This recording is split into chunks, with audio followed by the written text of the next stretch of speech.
quero mostrar a sequência de movimento que está relacionado com isso. Para isso, eu vou para a maca, vou solicitar a participação da nossa modelo e nós vamos fazer um pouquinho da prática aí.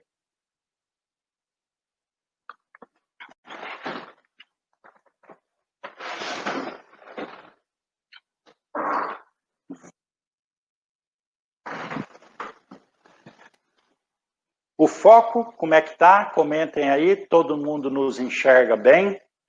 Então, veja, eu conversei com o paciente, falei a respeito da dor, questionei qual é o momento que causa dor. Portanto, aqui, quando eu chego para avaliar, eu já tenho uma noção, o que é que ele tem, qual é o tipo de movimento que causa dor, há quanto tempo ele tem dor e de que lado ele tem dor. Então, nós vamos considerar... Deixa eu ver, Cris. Aí eu acho que está ótimo. Nós vamos considerar as alterações biomecânicas. Se você não conseguir definir qual é a alteração funcional que levou à lesão do disco e à direção do disco, você não consegue tratar disso. Eu tenho que elaborar um programa que corrija as compensações e tire o direcionamento do disco. Se o disco está póstero esquerdo, obviamente eu tenho que tratar considerando um direcionamento antero-direito. E para saber se ele está póstero-esquerdo, póstero-direito, antero-esquerdo, antero-direito, eu tenho que ver qual é a postura do meu paciente. Lembrem, 85% das hérnias de disco posteriores estão relacionadas com a retificação da lordose. Isso é estatístico. 87% das compressões facetárias, o que caracteriza uma hérnia anterior, estão relacionadas com hiperlordose. Nós estamos falando especificamente da coluna lombar.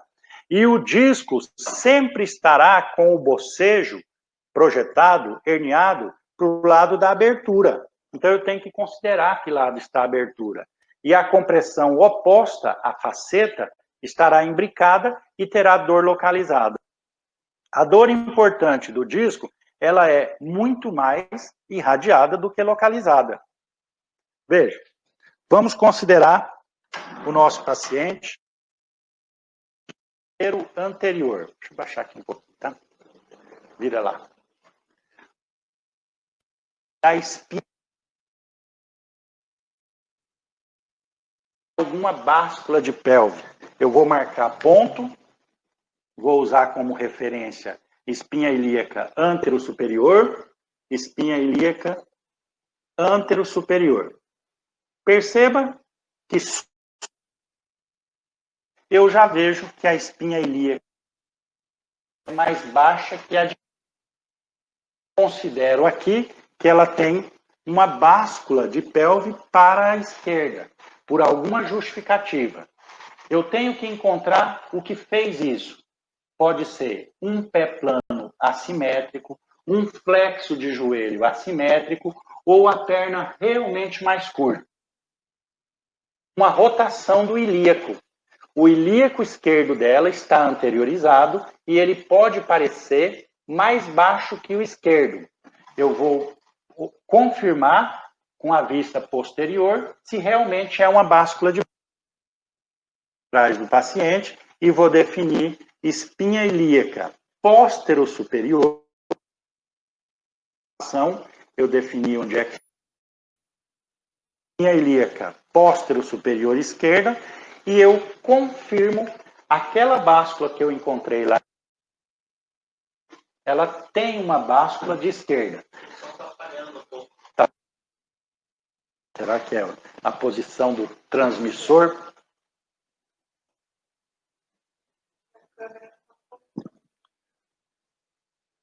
Vai focar a câmera. Acho que vai melhorar.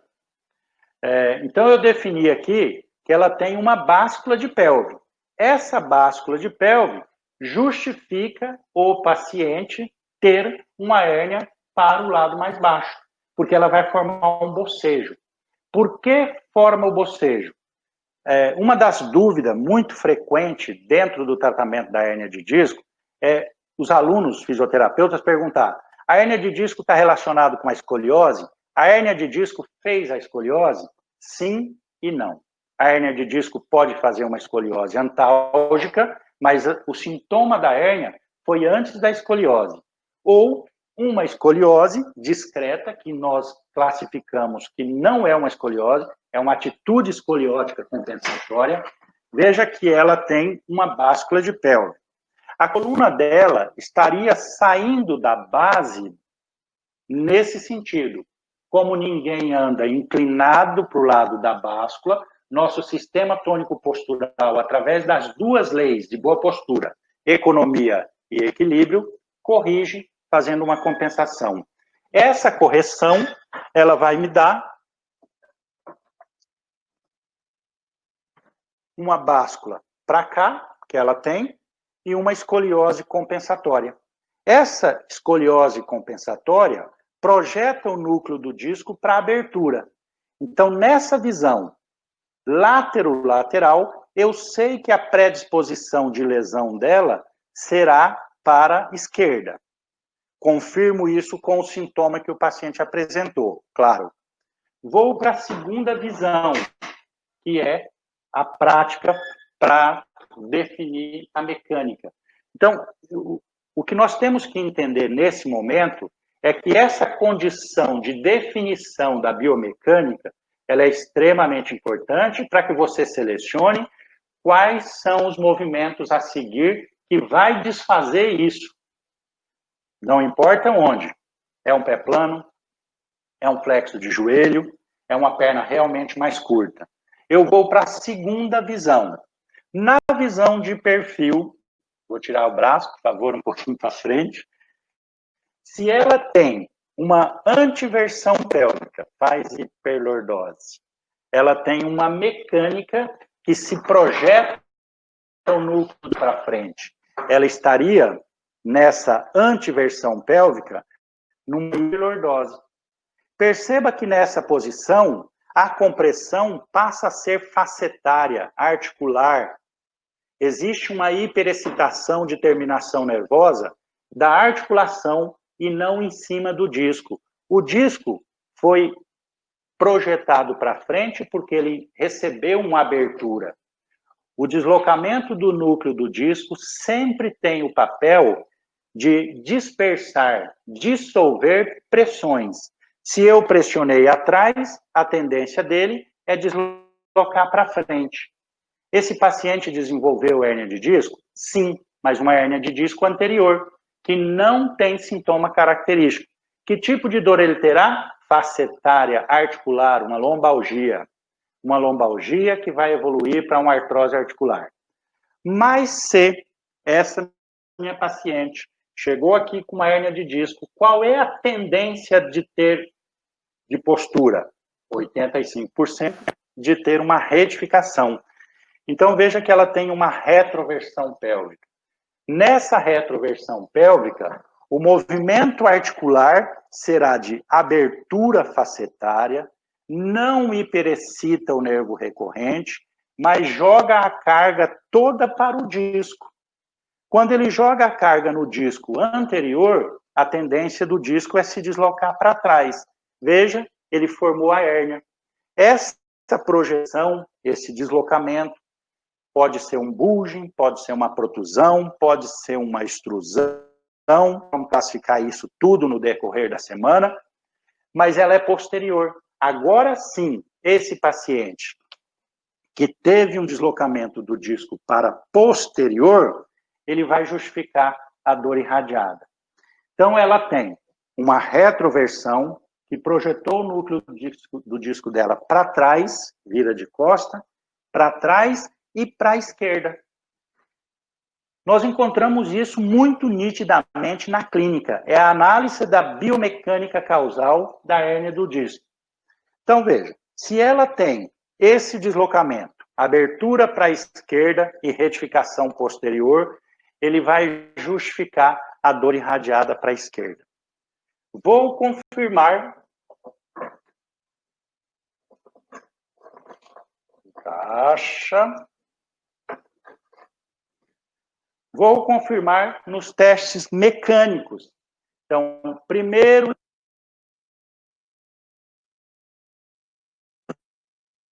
óleo de costa, defino qual é o posicionamento da pelve e da lombar. Vou para a estrela de Maine. A estrela de Maine, no primeiro gesto, reproduz o movimento mais importante para você confirmar se tem um conflito do disco com a raiz nervosa, que é laseg. O que é o laseg? Se o paciente estivesse deitado e eu levantar a perna dele, eu vou gerar uma tensão no ciático e um conflito aumentado vai reproduzir dor, sintoma, parestesia. O que nós vamos fazer? Em pé. Aquela sequência que me dá uma tabela de teste, eu vou reproduzir. Na flexão, a tendência é que o núcleo do disco se projete ainda mais para trás e ele vai comprimir ainda mais a raiz. Que a raiz está sendo tensionada e essa tensão da raiz aumenta ainda mais o sintoma. Volta. Então, nesse momento aqui, ó, a maioria dos pacientes que tem hérnia de disco, ele não consegue reproduzir. Ele começa o movimento para frente, vai indo, ele já sente a dor. Então, nesse momento, aí já aumenta, já irradia, porque nós estamos reproduzindo o laseg nesse momento. Eu confirmo, então, que o conflito é posterior e que a dor aumenta com o conflito posterior na flexão. Eu não faço mais esse movimento.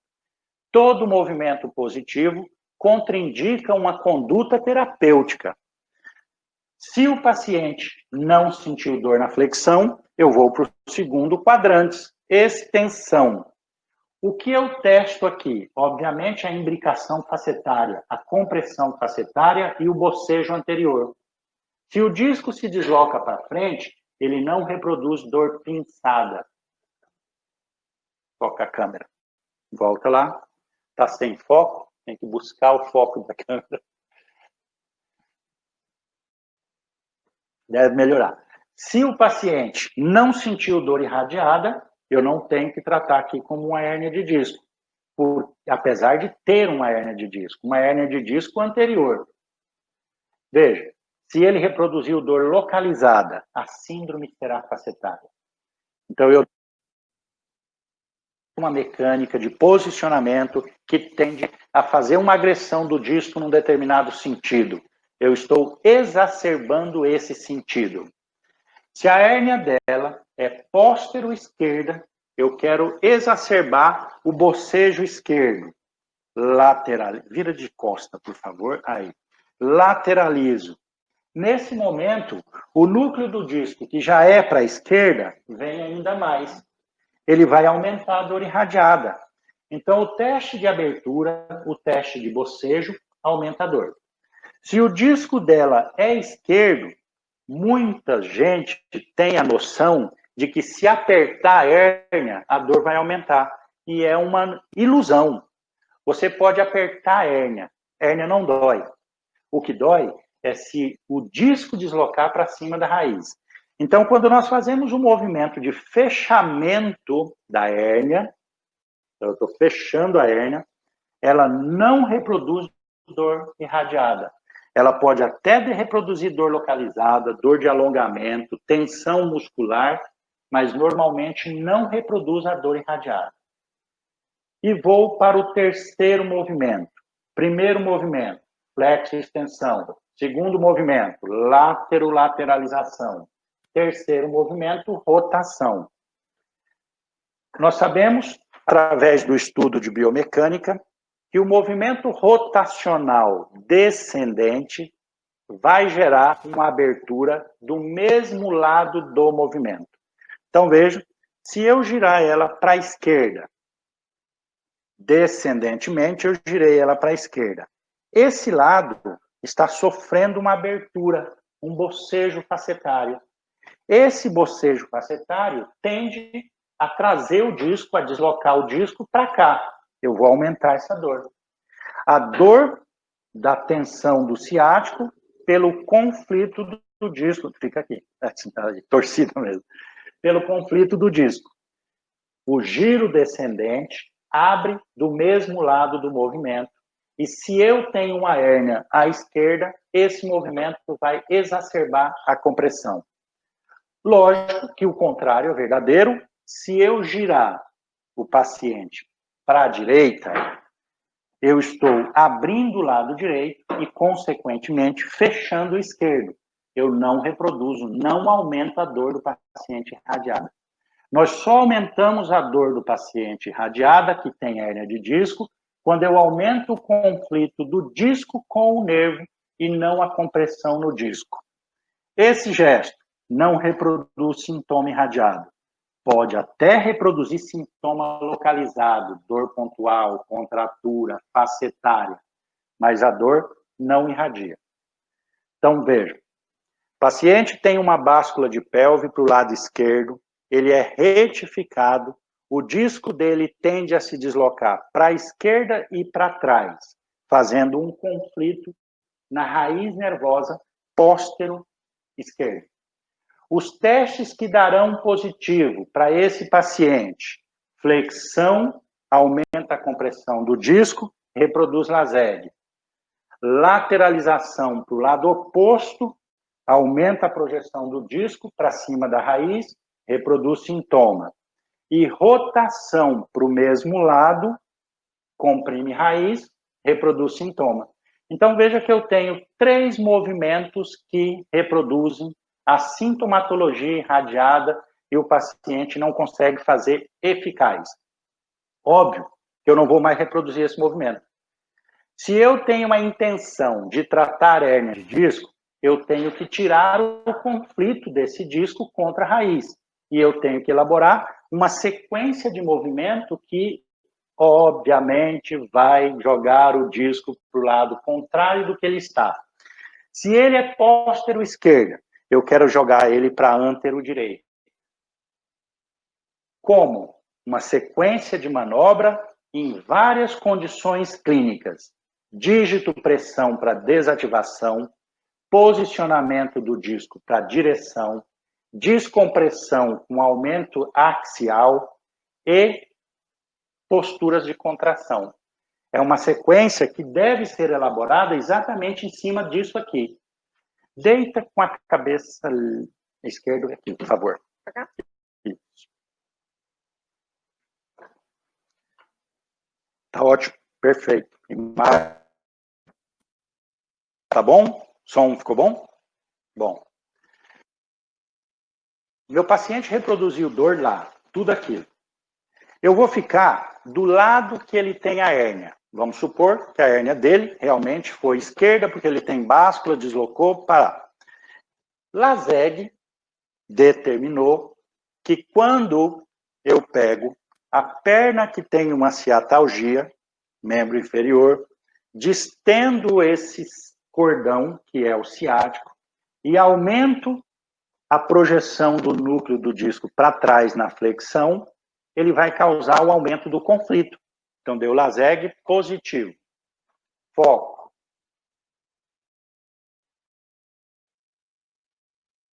Focou? Agora, esqueci. Confirmei com o LASEG tudo aquilo que eu reproduzi com ele no teste dinâmico. Estático, frente-perfil, dinâmico, quadrantes, estrela de Mining, LASEG, confirmei a lesão. Se eu fizer isso e eu reproduzir a dor, eu estou piorando a hérnia. Está desfocado ainda?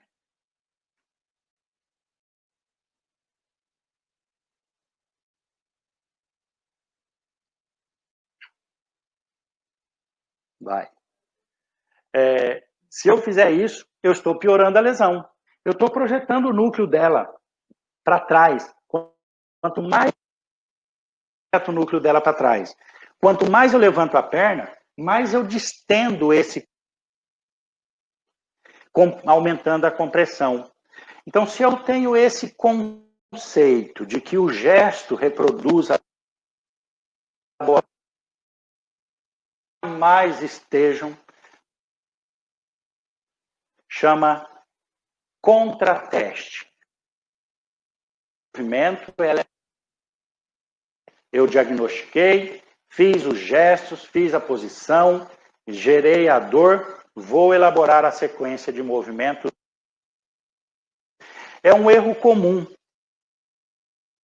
fisioterapeutas que tratam o paciente de hérnia de disco posterior com o conflito, vai fazer alongamento de cadeia posterior. Todos os dias chega para o paciente e fala assim, flat,